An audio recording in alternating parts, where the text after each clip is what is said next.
علی وقار ایوان باشعور میں پیش کردہ قرارداد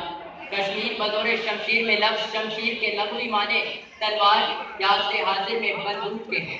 اور مسئلہ کشمیر جو کہ پچھلے 72 سالوں سے ہزاروں قربانیوں، بہنوں کی آبرو ریزی اور نوجوانوں کے لہو کے قطروں کے باوجود جو کا تو ہے، اور مخالفین جو تدبیر اور قلم کی رٹ لگائے بیٹھے ہیں شاید انہیں معلوم نہیں کہ پچھلے 72 سالوں سے ہم نے نہ جانے کتنی تدابیر کی، کتنی بار قلم اٹھائے، مگر مسئلہ کشمیر حل نہ ہو سکا تو گویا تدبیر اور قلم کے حقیقت کے تمام دلائل مسترد پھیرے۔ کسی وقت کشمیر بطور شمشیر ہی ملے گا تو آج وقت ہے کہ تدبیر کی بجائے شمشیر اٹھا کر، قلم کی بجائے بندوق ہاتھوں میں اٹھا کر، اللہ اکبر کی صدا لگا کر دشمنوں کی صفوں پر ہم جھپٹ پڑے کہ ارے سن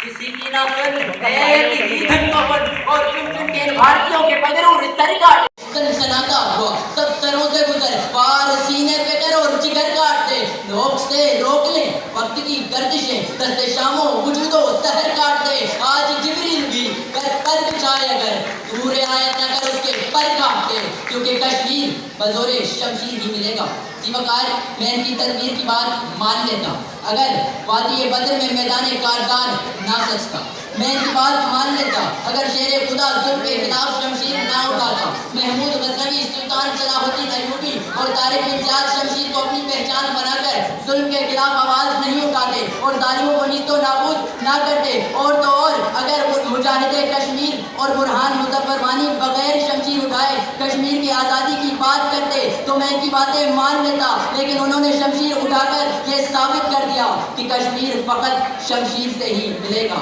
کسی وقت اگر ان کی تدبیر سے کچھ ہونا ہوتا تو آج آفیہ صدیقی ہمارے پاس ہوتی،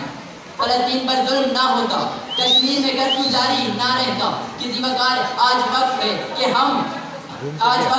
ہم فضائے بدر پیدا کریں تاکہ ملائکہ ہماری نصرت کو اتریں اور کشمیر کو ہمارے مقدر میں لکھ دیا جائے، اور اس کے لیے ضروری ہے کہ ہم شمشیر اٹھائیں، کیونکہ نہ تحریر سے ہوگا، نہ تقریر سے ہوگا،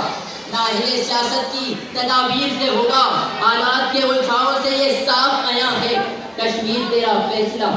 شمشیر سے ہوگا، کشمیر کے فیصلہ شمشیر